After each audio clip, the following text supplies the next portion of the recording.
जहां बीएसपी नेता रामनिवास चौधरी बीजेपी में शामिल हो गए। आपको जी हां बड़ी खबर दे रहे हैं, जहां बीएसपी के कई नेता बीजेपी में शामिल हुए। सीएम हाउस में बीजेपी की सदस्यता सभी ने ली है। सीएम शिवराज ने सदस्यता दिलवाई तो बीएसपी नेता रामनिवास चौधरी बीजेपी में शामिल हो गए। और आपको ये भी बता दें कि उनके साथ कई ऐसे नेता रहे जो बीएसपी में शामिल हुए। सीएम शिवराज ने सभी को सदस्यता भी दिलवाई।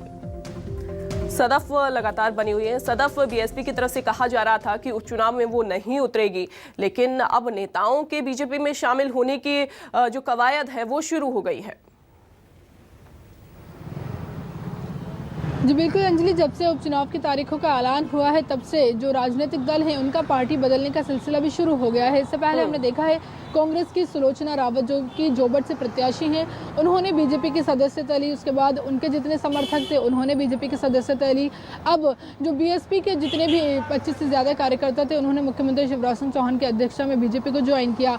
और माना जा रहा है कि भारतीय जनता पार्टी के सामने जो विपक्षी दल हैं वो बौने साबित हो रहे हैं, जिसके चलते जो दूसरे दलों के नेता हैं वो अब बीजेपी ज्वाइन करने का जो सिलसिला है वो चल रहा है। और देखिए रेगांव में भी यहाँ पर उपचुनाव होना है। रेगांव के जो प्रत्याशी हैं बीजेपी की तरफ से, उनके जितने भी समर्थक थे, 25 से ज्यादा समर्थक माने जा रहे हैं, वो जिन्होंने कल देर रात मुख्यमंत्री शिवराज सिंह चौहान की अध्यक्षता में सीएम हाउस में बीजेपी को ज्वाइन किया है।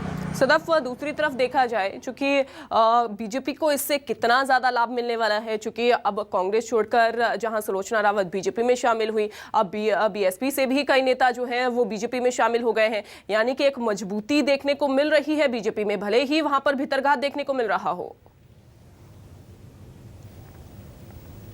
मजबूती जरूर देखने को मिल रही है। जब दूसरे जो दलों के नेता रहते हैं, अगर वो किसी भी दल में जाते हैं तो वो जरूर मजबूत होता है। जिस तरह से अगर हम रेगांव की बात करें, यहाँ से बीजेपी की तरफ से प्रतिमा बागरी को प्रत्याशी बनाया गया है, एक महिला कैंडिडेट को उतारा गया है। अब इनके समर्थन में जो रेगांव के समर्थक थे उन्होंने बीजेपी को ज्वाइन किया, तो जरूर इसका फायदा बीजेपी को मिल सकता है। लेकिन फिलहाल अगर हम वहीं कांग्रेस की बात करें तो वहां पर भी उन्होंने एक दमदार प्रत्याशी को उतारा है। दोनों के बीच यहाँ पर कड़ी टक्कर देखने को मिलेगी। हालांकि जो उपचुनाव होते हैं या फिर चुनाव होते हैं उससे पहले आमतौर पर इस तरह की तस्वीरें सामने आती हैं जब दूसरे दलों के राजनेता दल बदल कर लेते हैं।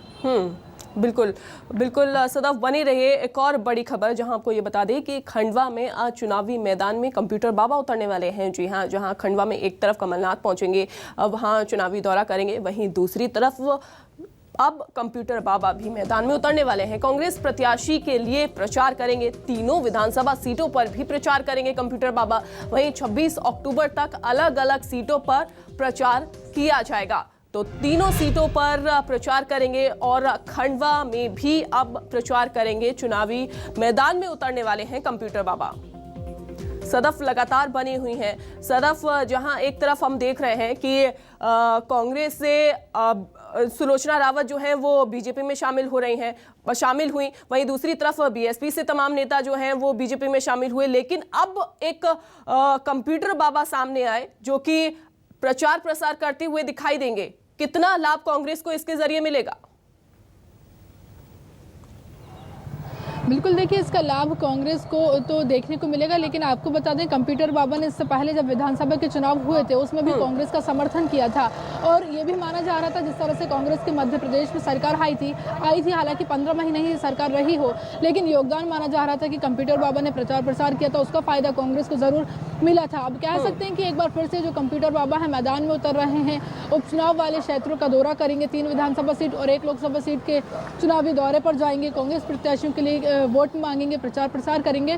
तो जिस तरह से कांग्रेस को लग रहा है कि विधानसभा चुनाव में कंप्यूटर बाबा के प्रचार प्रसार करने का फायदा मिला था, कांग्रेस की सरकार बनी थी, इस तरह इस बार भी हो सकता है कि उपचुनाव में कंप्यूटर बाबा की प्रचार प्रसार करने से कांग्रेस को फायदा पहुंचा जाए। आज पूर्व मुख्यमंत्री कमलनाथ भी खंडवा पहुंच रहे हैं, कंप्यूटर बाबा भी वहां पर मौजूद रहेंगे।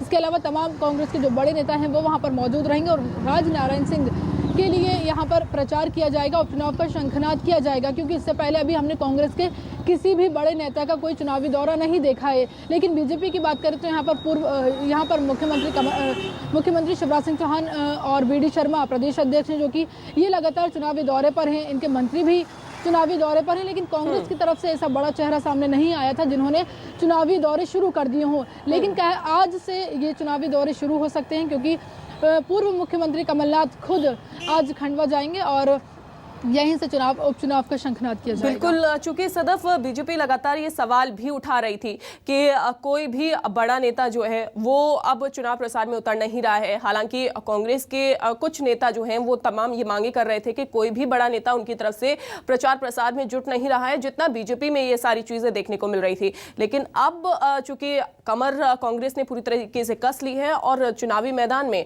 खंडवा से जो प्रचार है वो तेज होने वाला है। कंप्यूटर बाबा उतरने वाले हैं और कमलनाथ भी उतरने वाले हैं।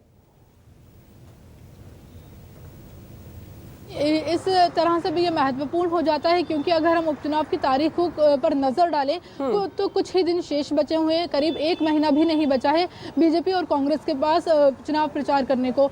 इसलिए अब जरूरी हो गया था कांग्रेस की तरफ से नेताओं का जमीन पर उतरने को। और देखिए, बीजेपी इससे पहले भी चुटकी लेती रही है कि कांग्रेस के नेता जमीन पर उतरते हुए दिखाई नहीं देते हैं। बीजेपी जमीन से जुड़ी पार्टी है, जनता के बीच जाना पसंद करती है और इस तरह की तस्वीरें भी देखने को मिलती हैं क्योंकि कांग्रेस में हमने इससे पहले नहीं देखा कि कमलनाथ खंडवा गए हों या फिर किसी और सभा को संबोधित करने जमीन पर उतरे हों। लेकिन अब जब उपचुनाव करीब आ गए हैं, कुछ ही दिन शेष रह गए हैं, तो कमलनाथ समेत जो भी उनके पार्टी के नेता हैं उन्होंने जमीन पर उतरना शुरू कर दिया है और अब एक बार फिर से चुनावी दौरे शुरू हो जाएंगे। लेकिन ये देखिए, देखना बड़ा ही दिलचस्प होगा कि जो जनता रहेगी वो उपचुनाव में किस पर मोहर लगाएगी। बिल्कुल, और 2 तारीख को ही ये पता चलेगा कि किसने बाजी मारी है, कौन सी पार्टी ने बाजी मारी है। सदा बने रहिए